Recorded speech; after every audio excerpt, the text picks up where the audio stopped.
Yo, what's good, everybody? Welcome back to the channel. How y'all doing? Howdy, kids? I'm QtheCostaRican, coach of the Chicago Dragapults, and we are back here, baby, with another Pokemon Draft League. This time, we're in the Teal Mask. This time, there's new moves, there's new TMs, there's new Pokemon, there's new strategies, there's new items, there's new berries, brothers. If you're hyped, as I am, yada, yada, yada, subscribe, like the video, all that good shit. Guys, I'm a little late with this, okay? And honestly, I've grown accustomed in Gen 9 to just not do draft analysis. So honestly, I almost didn't do it. But then I was like, you know what? I should probably still do it. Normally, I would like gather a bunch of footage of like them battling in game and show you mon by mon, yada, yada, yada. But here's what we're gonna do, and you're gonna enjoy it, all right? You're gonna listen. Step 1, you're gonna listen. You're gonna like the video and subscribe if you're new. Step 2, you're gonna listen to the beautiful musical stylings of the one and only Mewmore, as your boy right here, me. Hello, I'm Q. How you doing? How the kids?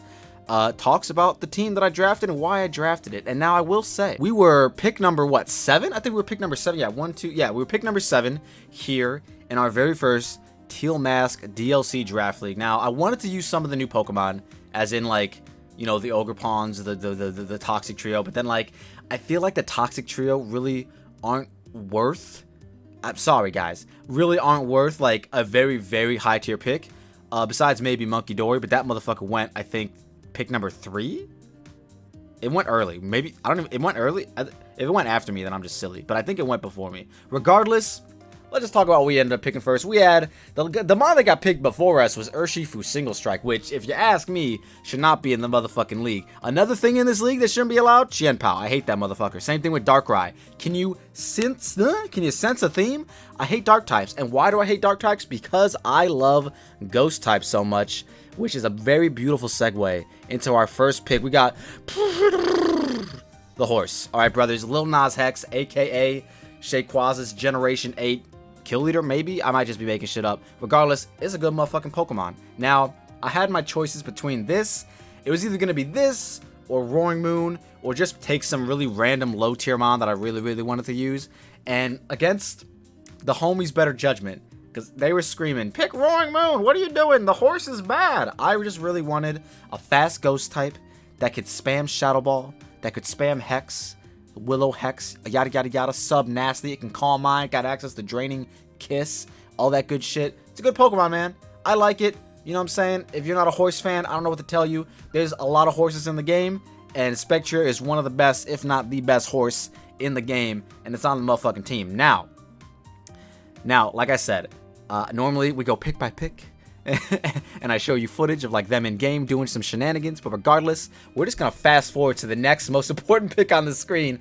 Stay tuned, boys. Boom. Big Torterra. Oh shit, dude, my camera froze. Man, I was really man, I was really looking forward to like using my face cam for this. Wow, my face cam froze. Anyways, so let's just, obviously we got Torterra. Now, before you ask, no, it cannot terrestrialize, unfortunately. They banned it. Everyone's so scared. Everyone's so terrified of Shell Smash, Torterra, and I don't know why, man. You know, this guy has been chilling in the back for like, what, 16, 17 years, not being able to smash, okay? And now he finally gets the ability to smash. And you guys don't let him smash. It's crazy. Well, I mean, he can still smash. What am I saying? He can still smash, but he can't Terra, which sucks, man. It's in the motherfucking name, bro. This shit was telegraphed since Generation 4. Torterra. And y'all not gonna let him Terra? That's just blasphemy. There's a word. I really, really wish I could think of something funny right now, but I just can't. Regardless, I'm hyped for Torterra. He stands, and he's fucking ready to smash. Alright, guys? He may not be able to Terra, but as long as we can get rid of the priority mons, this motherfucker could definitely endgame sweep. So now let's go over the picks. You know what I'm saying? In the between. We ended up taking Sneasel right after taking the horse. I really, really wanted to try and get at least one of the Toxic Trio. Pheasantipiters got taken after I took Sneasler. Okidogi got taken before I took Sneasler.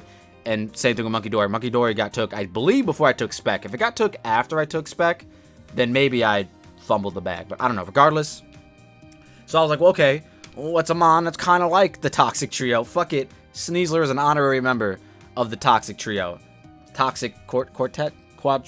I don't know. Regardless, it gets Poison Touch, it gets Dire Claw. We spreading status, brothers. Same shit with Zapdos. I also never really used Sneasel. You know, Unburdened sets are really fire as an endgame win condition. You know, Fake Out Normal Gem, Close Combat White Herb, SD Air Balloon, fucking Power Herb, Dig, all that good shit, man. It's a good mon. I like using it in like 3v3s. I've used it in a few random Wi-Fi battles. It's a good fucking mon. Same shit with Zapdos. I haven't really used it all that much in Generation 9. I'm a very, very, very big advocate for landing Hurricanes. I would love it if this mon could land every single Hurricane in the season. As soon as it misses one, it's either getting benched, it's getting dropped, or I'm just going to cry. Probably the third option, but regardless, it's there. Now, for our fourth pick, we took... It also can, you know, spread status as well, you know what I mean, with static. And that's just going to let fucking Lil Nas Hex, Lil Nas Specs all around the motherfucking opponents. So, for our pick number 4, we wanted a new mon. We wanted a new mon that came back thanks to Pokemon Home and the Teal Mask DLC. We got Big Memories, aka Daddy Chill, aka Choice Band Ice Shard is also another good endgame win condition, aka we can still rock Choice Scarf, aka Loaded Dice is a new item in the game that kind of buffed it just a little bit, not too much, but just a little bit. And it also gets access to the new move Trailblaze, which, hey, if you don't want to run Scarf and you just want to run Life Orb Trailblaze, boom, now you can get your Scarf all in one turn, which is kind of crazy. So yeah, man, just like I said, new Pokemon, you know, new toy syndrome. Really wanted to use it. Same shit with Vikavolt. It is a very, very good Weber. And before I took the next pick, I was pretty much set on making the Vix my Terra Cap. But then I opted against it because I feel like Volcanion is just an infinitely better Terra Captain. Regardless of, I guess, what other people might think. I do think Vikavolt is another good one, but it's just a little slightly slower than Volcanion. And Vikavolt also got lost access to Roost. So I figured, I mean, not that Volcanion can heal itself either. I just figured Volcanion was just arguably the better Terra Captain. We did end up making it Water and Fairy? Fire and Fairy? Grass? I think we made it Grass and Fairy. I'm so bad. I don't remember anything. Regardless, after that, we got like our front 6. These are our guys that we're gonna, like, you know, these guys. These are some guys that can win you a game. Just these guys, right? So I was like, all right, let's get some role players and let's check off some boxes. You need this type for your draft. You need a fairy. You need a dark. You need a psychic. You know what I'm saying? We're just checking boxes. You need a spinner. Not in Gen 9. You really don't. But you know what I'm saying. Regardless, we got the Homie Fortress. Good spinner. Can also set T-Spikes if I don't want to do that with Sneasel. Can set regular spikes. Can set rocks. Can spin. Once again, got access to a new berry that came back. I don't know why it wasn't here at the beginning of Generation 9, but it's back. If y'all don't know what berry I'm talking about, what's the word I'm looking for? Get inclined. What's the word? Whatever. It's a Custat berry, okay? The Custat berry is back. Boom. That's all you gotta know. Anyways, Florges, arguably the worst fairy in the game. Don't at me. It's pretty bad. I mean, there's worse fairies, but like I don't like Florges. It's too passive. Why'd I draft it? Like I said, to check some motherfucking boxes off. After that, we ended up taking the homie young Zoroark. I think Zoroark could be really fun in certain matchups. It was a very good knockoff user, which at the moment did not have outside of Mamoswine. I'm sure it still kept knockoff. If Sneasel gets knockoff, that'd be so sick, but I know it doesn't. But yeah, we got a good knockoff user, a good dark type, not a defensive dark type, but a good dark type. It's, you know, signature ability Illusion, outside of, I guess, its Hisuian counterpart. It can disguise our big memories, you know what I'm saying? If they want to try and switch in their mammers, now I'm hitting you, you know what I'm saying? With a non-mammo hit. Same thing, we can, you know, disguise it as Sneasel, we can disguise it as, what's it called? Spectrier. If they have like a really good dark type that wants to switch into it, boom, I'm gonna chip you down, all that good shit. And then, as well as Espeon, I thought was just a really nice pick.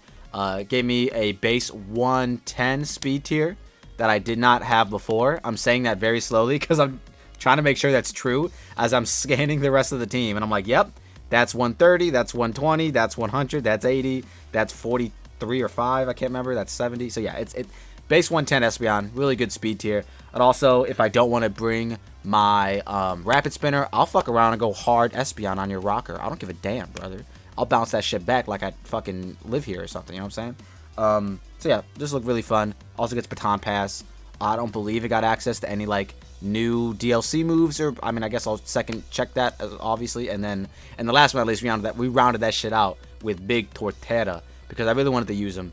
But yeah, man, that is the squad we are going to be taking into the GBU season. Very, very excited for this. Shout out to the homie John for inviting me. If you guys want to go check out the breakdown, like what they thought of my team, as well as what they thought of everyone's team, go ahead and check out the VOD of the live stream that I've heard was pretty fucking fire that they streamed just the other day on John Jr.'s channel. Link to it in the description down below, as well as all the other coaches in the draft league known as the Global Battling Union, which is quite the name. Union is a strong word in some parts of the world. I don't know why I'm saying this. I'm kind of just talking out my ass at this point. We've only been talking for maybe 10, 11 minutes, and I'm running out of things to say. But if you guys want to let me know in the comment section down below, fun nickname ideas, maybe some fun sets, I'm down to run. Hey man, I'm down to experiment. You know what I'm saying? If some shit works once, it'll work twice, and it might work at least once. As well as just what you guys think of the team, man. I know it's not quote unquote, you know what I mean, the most suboptimal, super hardcore, I'm gonna, you know, click all my fucking stealth rocks, fucking boxes, fucking draft league criteria list or whatever, you know what I'm saying? But it's a team that I think I could have a lot of fun with. A lot of new mons I've never used before, at least in Generation 9. And, you know, I just want to try it out. I want to see how it goes. Ignore all the last pick shit. That was because of the live stream stuff. The ice cube is irrelevant here, unless we lose to it whenever we fight this, whoever has the ice cube. But regardless, that is going to be it for me today, man. Stay tuned for the rest of the week. We do have some random Wi-Fi battles coming out, potentially some ranked Regulation E 3v3s coming out as well, some live streams of ranked battles, and yeah, just, you know, more content coming your way every single day. I'm not stealing Shady's saying. I was just about to finish it off, but I was like, nah, I'm not about to say all that. Shout out to the homie Shady. But yeah, man, we're ready, man. We're ready. I want to try and win some games. You know what I'm saying? I think this team could definitely do it. And yeah, that's going to be it for me. If you all like what you saw and you saw what you like, don't forget to like and subscribe if you're new, and we'll see you in the next one. Peace.